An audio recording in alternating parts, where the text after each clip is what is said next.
Disappeared yet again. So when Gary gets up his chair, I already took. There's 6, 1, 2, 3. No, that's mine. Thank you, Gary. You can have that one. And we would like to invite the candidates up so that questions could be answered. Beth Sutherland has organized the questions and tried not to have repeat questions and tried to be fair about the distribution of the questions. So she will be addressing our candidates and asking your questions. If you put your name on it, we're not announcing your name anyway.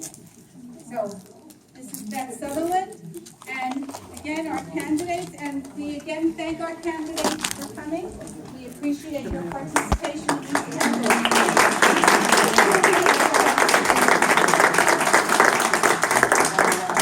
All right, so as Carol said, I have tried to organize the questions into themes. There were a lot of questions on the same sort of issues. And I have 35 distinct questions, and someone asked multiple, so there's no way we're getting through them all tonight. So we'll get through what we can get through tonight. So, all right, I guess I'm going to start with the challenging one and ask Barbara, why won't the Unity and Peace candidates square off against their opponents on the ballot to let the voters choose instead of the courts? Excuse me, I'm sorry, say it again. Why won't the Unity and Peace candidates square off against their opponents on the ballot to let the voters choose instead of doing so in the courts? Gee, I'm sorry. I can't comment on pending litigation. It's true. Run. But you guys created the litigation. God. Next question, Beth. All right, so we're moving on. Next question. Next. All right. Let me Get it, man.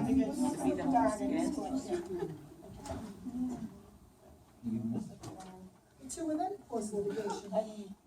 We're really Oh, trying. I'm sorry. It's I understand there's a, Answer the question. I That's my wife. understand there's a You don't problem. say shut up to my wife. You try that in another room.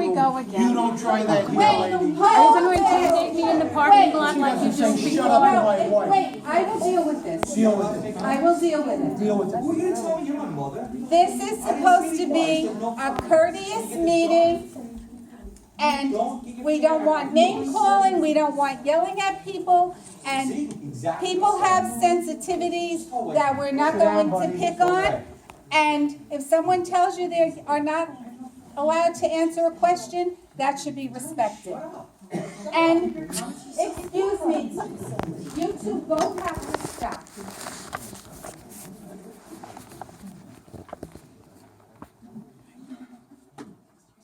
All right, let me move on to, Joan.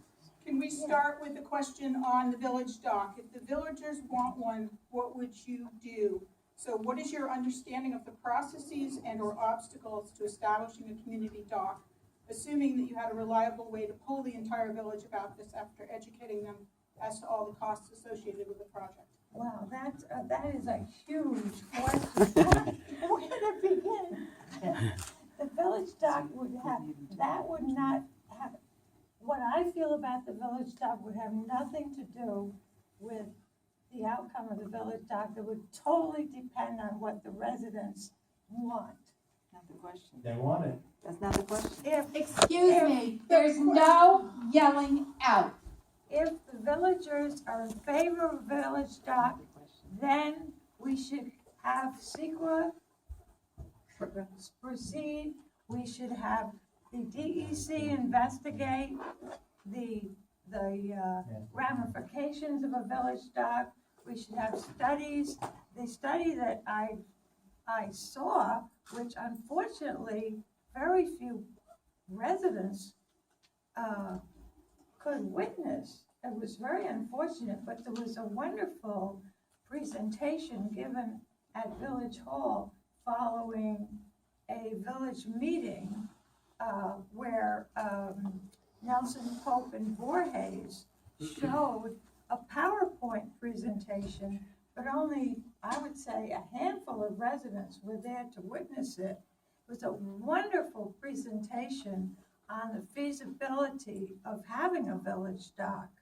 And they talked about the position, the placement of the dock, where exactly it could go, how close to this and how far from that. But unfortunately, it was not publicized. Yes, it was. So very few people were able to see that presentation. But, I mean, my view on the village dock would be that it's up to the residents as to how that would proceed, totally. I mean, I've always been a boater, and now I'm lucky enough that I can say, I don't have to do that anymore, my children can all do it. That they come and they nose in, and they pick me up, and I have to wade out into the water. So I would find it very convenient if we had a village dock, it would be mighty nice. But it's expensive. Thank you. Cut. We are also, I'm sorry, Cut. we are also timing the answers, and you're gonna get a, for me if you go on too long, because Okay. you've got so many questions. Okay. So I apologize, but if I have to do that, I'm doing it. What's the time limit for the answers? We're trying to keep them to 2 minutes. Okay. All right, so this is a question for everybody, and maybe we'll just start at this end and work down. And this was a question that I had 5 or 6 copies of 5 or 6 different people asked this question, so there's obviously great interest. This one was phrased, I have great respect for the open meeting laws of New York State, otherwise known as the Sunshine Law. How would you use your position on the Board of Trustees to ensure that both the letter and the spirit of the law are upheld? Gary? I'm not familiar with the law yet, but I will be. Okay. Dee? I think that we uphold the open law. So I don't think that there's a problem with this. It would be continued the way we do it. We put out monthly newsletter to everybody of what meetings are being held. They're posted at the beginning of at the entranceways of the village. They're on the calendar of the website. Anything that's changed is emailed out to all the residents. So I think we would just continue the way it is. I reiterate what she said, yes, exactly what we're doing. Okay. Mike? I believe it's not only just the meetings, but any government business must be in front of the public when any decisions are made. And I would stand for that. I would not partake in anything that was not adherent to it. And I would make sure that all the public would know when the government is getting together to make decisions. Thank you, Joan. She knows me. It's a very important law, and I remember the first village I worked for, the attorney hammered it into the trustees that the trustees, if they were out socially, could not be two trustees could be in the same room, but not 3. If you're at a club, 3 trustees cannot be in the same room even. You have to make sure there's no impropriety, even implied impropriety. You just cannot talk to each other. You have to conduct all business publicly. As somebody who, for over 12 years, did the open meeting law, anything that had to be discussed in the village was discussed openly in the village hall. It just, everybody could come. There were times when nobody was in the meeting and we had discussions, and there were times when the place was filled. But it's not only just putting out notices and posting something. A lot of people don't look at the website. A lot of people, believe it or not, don't read their emails. It's very important that you get your information out, that people come to the meeting, and you discuss everything openly, whatever it is you're discussing. Thank you. Is there any? No, we have to get the question. No.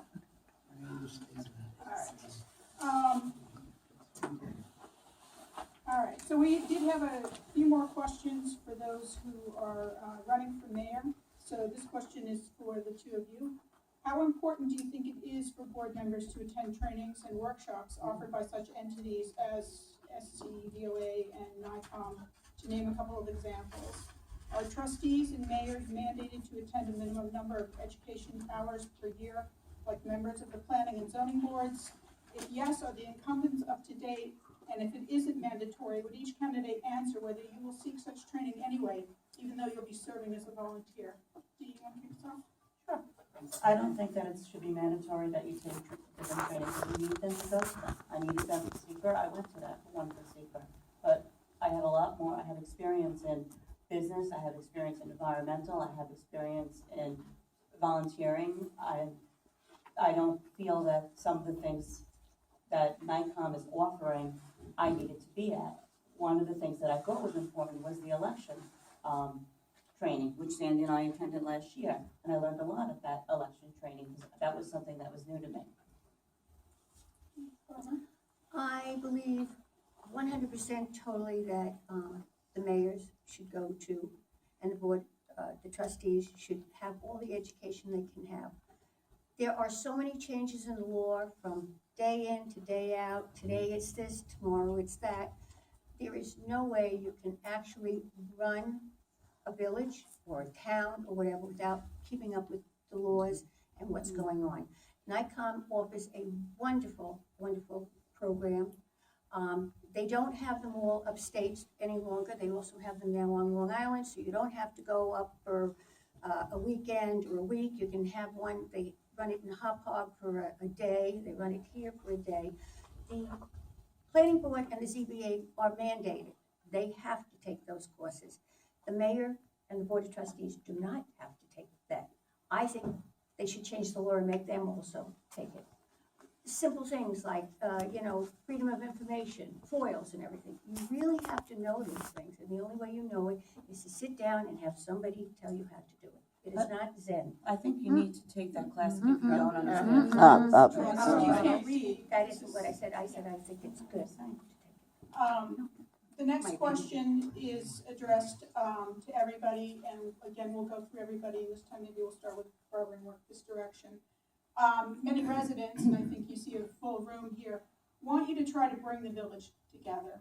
Do you agree with this goal? And if so, what actions do you plan to take as a member of the Board of Trustees to accomplish this?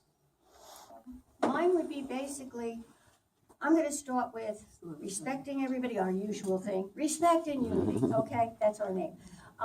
The thing is that once you start having open meetings where people can come and they can communicate and they can talk and they can ask questions without worrying about it, I think that's the beginning right there, right there.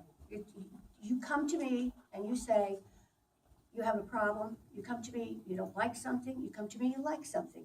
We talk about it, we discuss it, and then we move on from there. Everybody goes home, not necessarily happy, but everybody goes home at least feeling like they had their say. They had their day. That's what I would do. Just listening, just having, not just listening and writing it down and filing it someplace, but listening and taking it in and absorbing what people say, absorbing the tone of the village, absorbing the tone of what's felt in the village, what people are thinking, what they're feeling in the village about issues. And it's all about listening. I agree completely. One of the best things is when we were walking around getting signatures from the residents. We all sat down at the table and we talked, and I heard many things, and then I tried to explain some things that I knew about. And I think that process is a very important process. I'd like to carry that on to some extent in having a regular open house in the office, one day a month, one day every 2 weeks, whatever there seems to be a need for. We can't know everything. We want to get everybody's opinion. We want to hear what they have to say, and then we want to digest it and put it in the best form for the citizens of Poquott. And that's what we would like to do.